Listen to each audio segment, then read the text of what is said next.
ఉన్న మనందరికీ జీవితంలో ఈ శుక్రవారం వేళ మనము దేవునిక సందులో ప్రార్థించడానికి దేవుడు ఎంతగానో కృప చూపుతున్నాడు.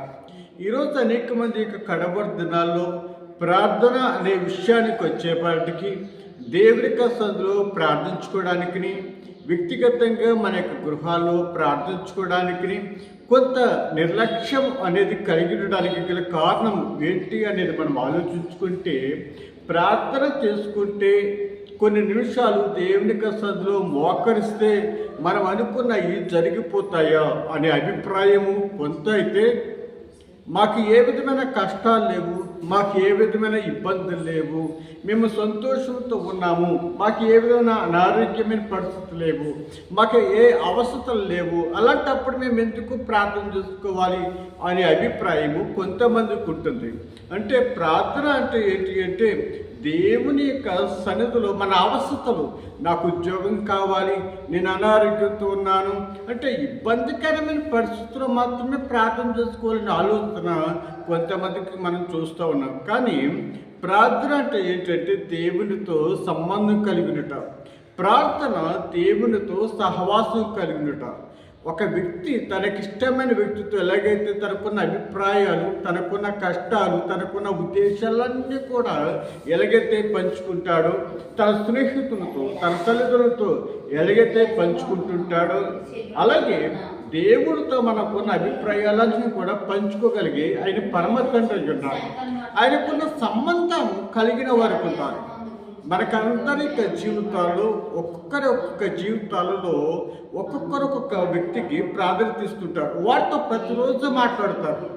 ఏంటి ఉపయోగము, ఏంటి అవసరత అంటే వారు ఏమి తీర్చగలుగుతారా, వారు ఏమైనా మనకు అవసరతలు ఉన్నాయా అనేది కాదు. కానీ దేవుని యొక్క కృపలో మనము కూడా ప్రతిరోజు కూడా ఆ విధంగా మాట్లాడగలిగితే మనం అర్థం చేసుకోవచ్చు, ప్రార్థన ద్వారా దేవునితో సంబంధం అనేది బలపడేది ఉంటుంది.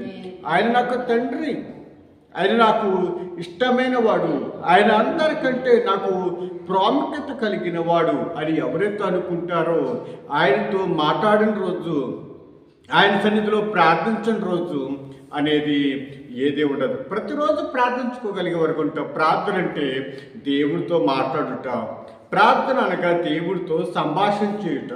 కనుక మనము ఆపదలు ఉండడం కాదు, ఆయన మన పరమ తండ్రి అయిన తండ్రితో మనము మాట్లాడడానికి అవసరాలు బట్టి కాదు, అవకాశాలు బట్టి కాదు, స్వార్థపూరితమైన విధానాన్ని బట్టి కాదు, కానీ దేవునితో సంబంధం కలిగిన వారు దేవా, ఆయనతో మనకు ఉన్న సంభాషణ.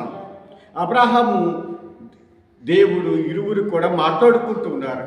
మోషే దేవుడు ఇరువురు కూడా మాట్లాడుకుంటున్నారు. ఒక స్నేహితుడు మరొక స్నేహితుడితో మాట్లాడుకున్నట్లుగానే మనము దేవునితోనూ మనము మాట్లాడుకుంటూ ఉండాలి. అట్టి సంబంధం కలిగిన వారికి ఉండాలి. కనుక అట్టి సహవాసాన్ని మనం ఎప్పుడైతే కలిగి ఉన్నామో దేవుడు మన జీవితంలో వాగ్దానం చేస్తున్నాడు. యోహాను సువార్త 15వ అధ్యాయంలో మనం చదువుకుంటాం కదా, నా యందు మీరును మీ యందు నా మాటలు ఇచ్చినట్లయితే మీకు ఏది కావాలో అడగండి, నేను ఇస్తానని వాగ్దానం చేస్తున్నాడు. అంటే దేవుడితో మనం నిల్చున్నప్పుడు, దేవుడితో సహవాసం కలిగినప్పుడు, ఒక ఫ్రెండ్ వచ్చి నన్ను అడుగుతున్నాడు బండి ఒకసారి ఇవ్వండి అంటే అందరూ వచ్చి నన్ను బైక్ అడగరు. వాడు ఒక వ్యక్తి వచ్చి బండి ఇవ్వండి అంటే మనం ఇవ్వం. అతను ఎవరో, అతనితో ఎప్పుడు పరిచయం లేదు, అతను ఎప్పుడు నేను చూడలేదు, అతను ఎప్పుడు నాతో క్లోజ్గా మాట్లాడాడే, ఈరోజు సడన్గా వచ్చి బండి అడుగుతున్నాడే అనుకుంటూ సమయానికి మనం బండి ఇవ్వడానికి ఇష్టపడని వరకు ఉంటాం. అంటే సహవాసం ఏం చేస్తుందంటే మన అవసరం తీర్చడానికి మాత్రమే అవకాశవాదిగా కాకుండా సహవాసం అనేది మనం కలిగిన వరకు ఉండాలి. దేవుని బిడ్డకు మనకు జీవితాల్లో ఇటు సహవాసాన్ని, దేవుడితో సహవాసాన్ని ప్రతిరోజు మనం దేవుడితో సహవాసాన్ని కలిగినప్పుడు, ప్రతిరోజు దానియేలు వలె, దావీదు వలె ప్రార్థనలో మనం ఉన్నప్పుడు దేవుడి ద్వారా మనము మేలు పొందుకునే వరకు ఉంటాం. దేవుడు ఇచ్చిన వాగ్దానాలు మన జీవితాల్లో నెరవేర్చుకోగలిగే వరకు ఉంటాం. ఇటు ఆత్మీయమైన సహవాసాన్ని, అనుదిన సహవాసాన్ని దేవుడితో మనందరము కలిగి ఉండడము ఎంతో గొప్ప భాగ్యం. అట్టి సహవాసాన్ని, అనుదిన ఆత్మీయమైన జీవాహారాన్ని, అనుదిన ఆత్మీయమైన ప్రార్థన జీవితాన్ని దేవుడు మనందరికీ దయచేయును గాక. ఆమేన్.